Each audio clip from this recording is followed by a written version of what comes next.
In this week's drive, we take a slide on the wild side, pass on being this guy's passenger, drag metal, and defy gravity. All this and more in this week's Drive.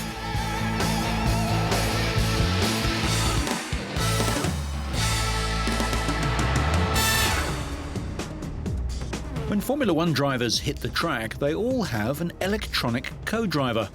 Computers and over 100 sensors spread around the whole car constantly measure the car's performance and relay data to engineers in the pits. They can see what's happening on their monitors in near real time and what's happening on the other side of the pit wall. But electronics mean a lot more to the drivers than reams of data for the technicians. First and foremost, electronics are an aid for the driver. Then, secondly, for the engineers. What you get from it, of course, is very complex control of what's actually a simple procedure. For example, going full throttle.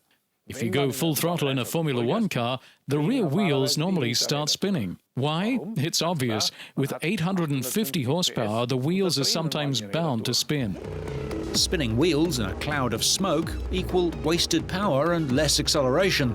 Thanks to launch and traction control, this is rare, unless the driver is laying down rubber for the start. Using plus and minus buttons, the driver can fine-tune traction control to allow some wheel slip in corners. Launch control just gets the car off the line efficiently. Traction control slows or stops the wheels from spinning wastefully, otherwise engine power can't be transferred to the track. Many people see traction control as an unsporting aid, and yet driving without it is not easy at all. After all, Formula One is high-tech, and every standard-spec mid-range car has got traction control, so I can't understand why we shouldn't have it.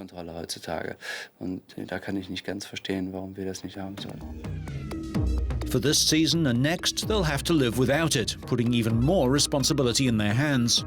The arguments against it include the cost, ever higher speeds, and the less than spectacular racing that is the result. But for those that can have it, this is how it works. Sensors attached to the axles record rotation speed and relay this information to an onboard computer. Wheel speeds from all four wheels are compared with each other, with engine speed and the whole vehicle's acceleration. From all this, the traction control system calculates anticipated and acceptable rotation levels for each individual wheel. If a wheel's spinning too fast, power is reduced until the problem clears. For the 2004 season, and in the interests of cutting costs, organisers and the teams have agreed to do without other electronic aids, such as launch control systems and fully automatic gearboxes. I would miss it. I like it. Yeah, I like the old electronics aids, so that's what Formula One is for. To have the ultimate development on races, on race cars and road cars and anything, You look at all the stability controls, traction controls, automatic gears. Now they got the road cars with the paddles and everything. Everything came from Formula One, ABS, brakes. Traction control, ABS brakes and ESP stability programs are all now routinely fitted to passenger cars. Electronics can do a lot, advising drivers automatically of wear and tear on mechanical parts. As in Formula One, when the car's checked, all of the data are examined, not via telemetry, but with a diagnostic computer. Engineers are already looking to the future, testing safety systems that won't wait for situations to become critical before engaging. For example, cameras warning of danger when changing lanes, and prototypes are already in use. In the future, more work will be done on systems that can anticipate problems. For example, on extending ESP and on dry braking. That means that when the road surface is wet, the brake shoes are applied repeatedly to the brake discs to dry them, so that in an emergency, the vehicle can be brought to a standstill very quickly. Electronic co-drivers, special passengers adding a touch of safety. And even if the FIA tightens up on the way electronics are controlled, teams will continue to work on similar systems to cut lap times, make the cars go faster and even safer. And now, as technology transfers from track to road, racing improves the breed as never before. The BMW Motorsport team recently held their annual end-of-year party, and the two Williams Formula One drivers were the star guests. Attending the festivities were Juan Pablo Montoya, Marc Gené and Ralf Schumacher, who had a go at various events on the ice, including driving, hockey and cycling. Both Ralf and Juan Pablo will be with Williams next season, but Montoya goes to McLaren in 2005. German Ralf had a go in a much less powerful car than he normally drives, fitted with studded snow tyres on the resort's ice rink. BMW Williams will launch their new car early in January, 2 months before the season begins in March at the Australian Grand Prix in Melbourne, so the team has been busy testing. While Montoya is moving to a rival team in 2005, Ralf revealed that his contract for that year isn't finalised. I can't tell for the moment. We're still negotiating with the team and certainly with other people as well. And the outcome, I can't tell. I mean, we are basically happy in the team I am, but you never can tell. The Formula BMW car is like a conventional Formula 3, but uses a 140 horsepower motorcycle engine. Motivation for me is not where am I racing, it's the racing itself. And I'm racing to try to win. And this year we're very close to win the championship. And I think next year we'll have a better chance. And I think if the chance is there, you cannot waste it. And I'm willing to give 100% for the championship. Eventually, Juan Pablo was persuaded out onto the ice for a few laps. He was a title contender with Williams until the very end of last season, but finished third overall behind Ferrari's 6-time champion Michael Schumacher and McLaren's Kimi Raikkonen. Any threat of a breakaway Formula One championship has been averted. Car makers in Formula One, represented by GPWC Holdings, had threatened to form their own series, but they had a meeting with banks and Formula One boss Bernie Ecclestone. The GPWC, which includes BMW, Daimler Chrysler, Ferrari, Ford and Renault, wants a greater share of Formula One revenues and set a year-end deadline for a deal over the sport's future. Ford own Jaguar and provide engines to Jordan and Minardi. BMW engines go to Williams, and Daimler Chrysler own a stake in McLaren. By sheer coincidence, another Formula One team was using the same Austrian town as a base for winter pre-season training.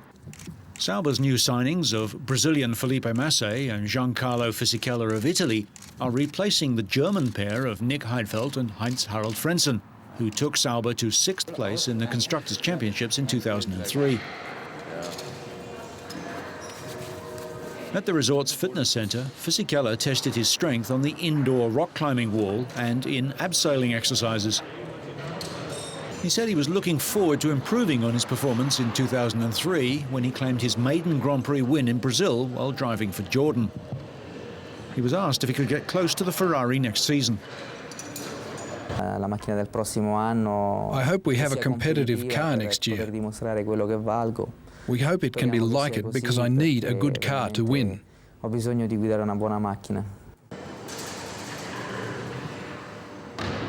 30-year-old, who finished the season in 12th place with 12 points in the driver's standings, was hopeful that the time and effort he spent in the abseiling training program in Austria will help him to achieve better results with Sauber in 2004.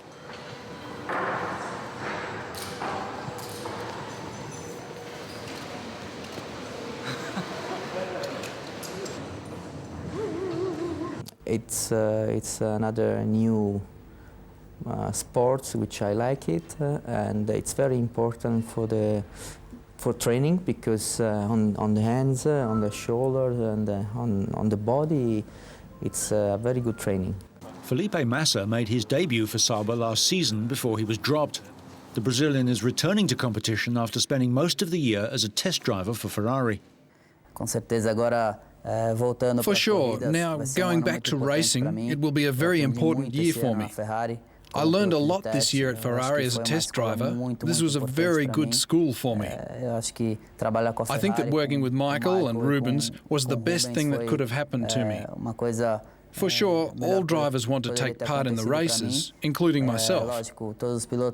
But I used my time, and as I am young, I think it was the best thing for me to have gone to Ferrari to learn a lot and come back with much more experience. Massa went along to the University of Innsbruck for a battery of tests to improve his reactions. The Brazilian, who is rated by team principal Peter Sauber as a very fast driver, should benefit from his experience at Ferrari, who provide engines and gearboxes for his new team. He also had an inside look at just what is needed to win and keep world championships. Fisichella's experience and Massa's potential should give Sauber the edge in their ambition to establish themselves as a competitive team in 2004. Here, way a little bit forward. Yeah, exactly. That's perfect. Good. Yeah. I trust in Sauber. I think they can improve, but we have to wait. I mean, it's too early to say, and I think we're gonna know a little bit more in the beginning of the year with the new car, and for sure in the first races. But in the moment, I think it's better to wait. It's better to do our best to develop a very good car. So that's it. We'll find out in Melbourne in March.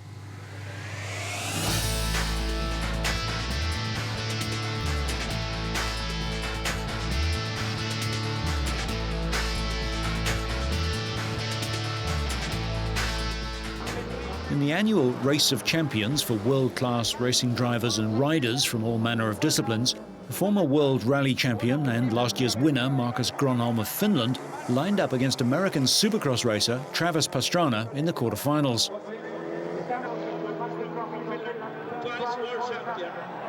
However, the dirt bike racer got it all horribly wrong and was lucky to get away without more than a serious fright. This meant that the remaining 4 contestants were all rally drivers.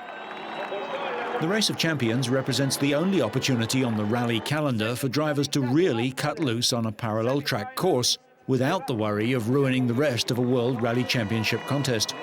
Gronholm lined up against Frenchman Gilles Panizzi in Peugeots in the semi-final, but he'd have little advantage, as these sprint races are very different to the finely tuned World Rally car that Marcus has helped develop.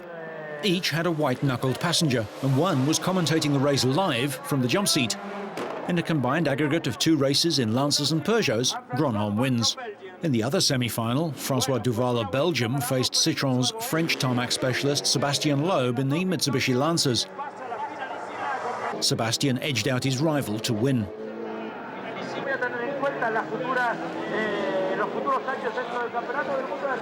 Then the Gallic pair raced again, this time in the Peugeots, and again Sébastien goes ahead.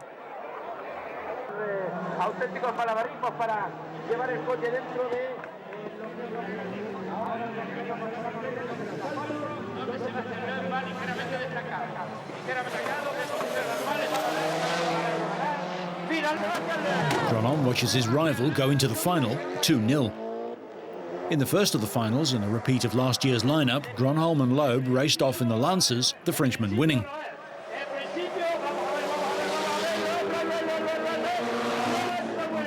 This was Loeb's 4th visit to Gran Canaria, and he clearly benefited from the experience. Having narrowly lost last year's final by 2 heats to 1, and after the disappointment of missing out on this year's World Rally Championship title by just a single point, Loeb didn't lose a single heat all day and was particularly pleased to beat Gronholm and hoped the win was a good omen. Yep, it's good news for the championship next year, because last year I finished 2nd here and 2nd from the World Championship. So this year I won here. I hope I can win the championship next year. Loeb was also presented with the Rally Driver of the Year award as voted by a jury of WRC team principals. The embattled championship auto racing teams, or CART series, may be forced to shut down, officials have admitted. Chief Financial Officer Thomas Carter said CART had been told by its potential buyer, Open Wheel Racing Series, that there wouldn't be enough teams entered in 2004 to meet pre-set conditions for the sale. A minimum number of participants was a condition of the offer. OWRS has suggested that CART file for bankruptcy and might then purchase some assets, assume several debts and operate the series. CART was formed 25 years ago by team owners breaking away from the United States Auto Club, which then sanctioned the Indy 500, an event now run by the rival Indy Racing League, itself started up by Indianapolis Motor Speedway president Tony George in 1996. The fortunes of the CART series have foundered since then, and fields have shrunk as drivers and teams moved across to the IRL. If CART folds, there might be some very interesting racing cars for sale, going cheap. Nasser Salih Al Attiyah of Qatar is a man of many talents. Having made a name as a top-class marksman, this year he returned to the Middle East Rally Championship. Despite a 4-year break from the sport, he claimed the championship before the 6th and final round in Dubai. Al Attiyah took the lead in his brand new Subaru Impreza World Rally car on the very first stage of the event. It's also been a good season for the UAE's Sheikh Abdallah Al Qasimi, second in his Mitsubishi Lancer Evo, which confirmed him as the Middle East Group N champion. But the rally ended suddenly for his brother Sheikh Khalid Al Qasimi, last year's Group N champion. Near the end of the first stage, his Lancer hit a ridge and rolled big time. Luckily, neither he nor co-driver Khalid Al Kendi were seriously hurt. Qatar's Abdulaziz Al Kuwari was third, 2 minutes behind Al Qasimi. But hot on his tail was veteran Lebanese driver Michael Salih in a Group A Toyota. Reigning Junior Cup champion Majid Al Ghamdi was the man to beat in that category. Only Rashid Al Hajri could deny him the title, but his rally ended on day one after a problem with his rear suspension. No problems for Al Attiyah though. He gradually extended his lead and eventually won by a huge 9.5 minutes ahead of Al Qasimi. Salih was third, a further 3 minutes and 35 seconds back. Victory for Al Attiyah and his co-driver Steve Lancaster also confirmed Subaru as the manufacturer's champion in the Middle East Rally Championship.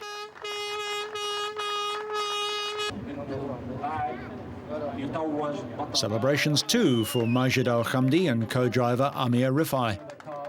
They won their class and overall victory in the Junior Cup. The Middle East Series begins again with the UAE International Rally in Abu Dhabi in late January.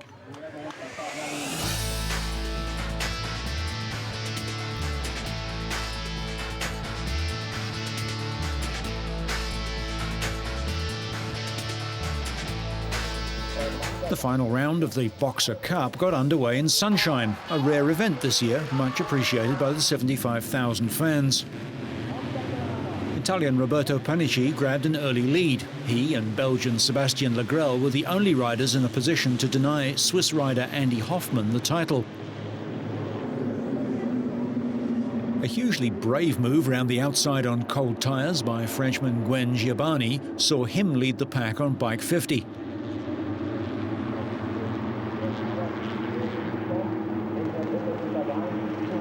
But it was short-lived as Panici and fast-starting American Brian Parriott outdragged him. Parriott's start was adjudged too fast and he was penalised 10 seconds, although no one thought to tell him, so he thought he was racing for the lead. Hollander Jeroen Oderman repeated his trick from the previous round, parking his bike on the beach. Up front, Panici was under pressure from two Americans as Parriott's teammate Jason Perez on bike 18 also jostled for the lead, sliding through on the embattled Italian.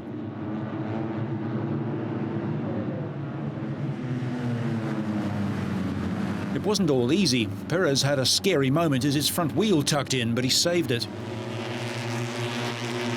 Soon, Perez was joined at the front of the pack by his countryman Parriott, but lined up behind them were Panici, Legrel, Giabani, title leader Hoffmann on bike 5, and German ex-Grand Prix rider Peter Uttl on the yellow number 65.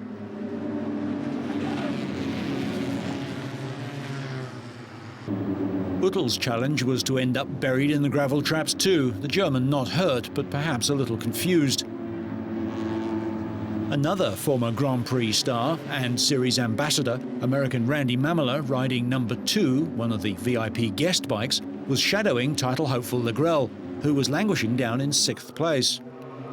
Dragging metal is all part of racing a boxer.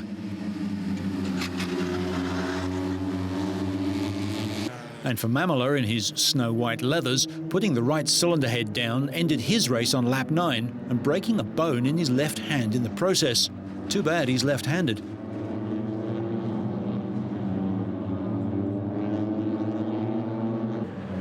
A lap later, he was followed by Klaus Nies, the German's bike going down in spectacular barrel rolls.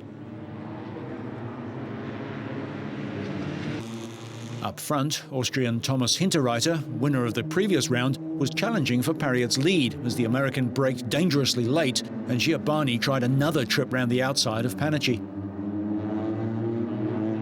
With the lead changing at almost every corner, Hinterreiter made a dive inside Pariat and the two were swapping the lead, stealing lines and trading paint all round the last lap.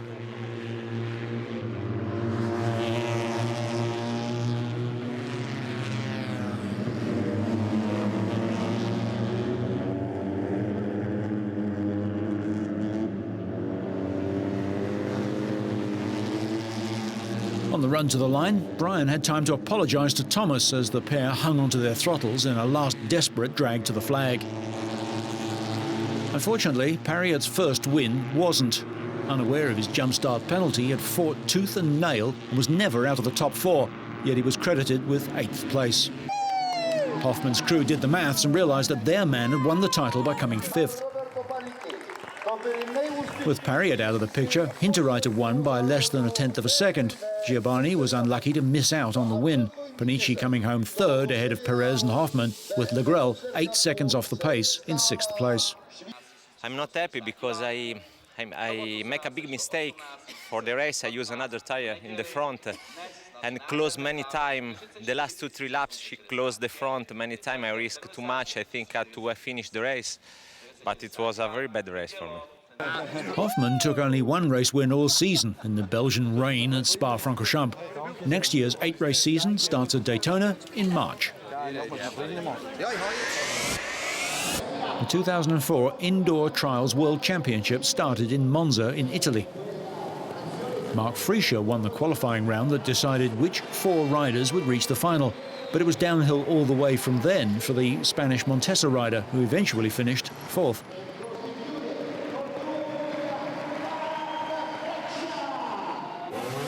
The first victory of the new season would go to 5 times indoor world champion Dougie Lampkin. Lampkin finished 1 point behind his Montesa teammate Friescher in the qualifying round, but the 28-year-old made a good start to the final and cleaned the first section without error, while his competitors all made various mistakes. Lampkin held a 2-point lead over his nearest rival after the 6 sections. That meant that he only needed to get through a high jump contest and a head-to-head race unscathed to pick up a maximum of 10 World Championship points. Defending indoor world champ Adam Raga finished 3rd in the qualifying section and beat Lampkin in the head-to-head race, having finished 2nd in the observed sections. But the Spanish Gas rider only picked up 1 point for the race win, and that wasn't enough to catch Lampkin. Japan's Takahisa Fujinami joined Lampkin and Raga on the podium. After a poor start to the final, the Honda rider battled for 3rd place with Friescher. Fujinami would triumph though, picking up 20 penalties, 2 less than the Spaniard. Hong Kong hosts the 2nd round and the riders have a 4-week break before Sheffield in England stages the 1st round in 2004. On a clear day in California, workers carefully placed dishes on a 150-foot-long platform. A detergent manufacturer claimed that 1 bottle could wash 10,000 dishes, so naturally that's how many were washed before Robbie Knievel jumped over them. The crowd was in a festive mood as they waited the jump. Then Knievel, son of the legendary motorcycle jumping ace Evel Knievel, sped to the platform and easily cleared the platform of dishes. He said he came up a bit short on the first run, so he went back and tried it again. Both times he cleared the dishes with plenty of room to spare. The dish detergent company, Dawn, plans to use the Knievel jump in a national ad campaign, somehow. So whether you're in the air, in control or in the red, so you stay on track and up to speed, make sure you catch next week's Drive.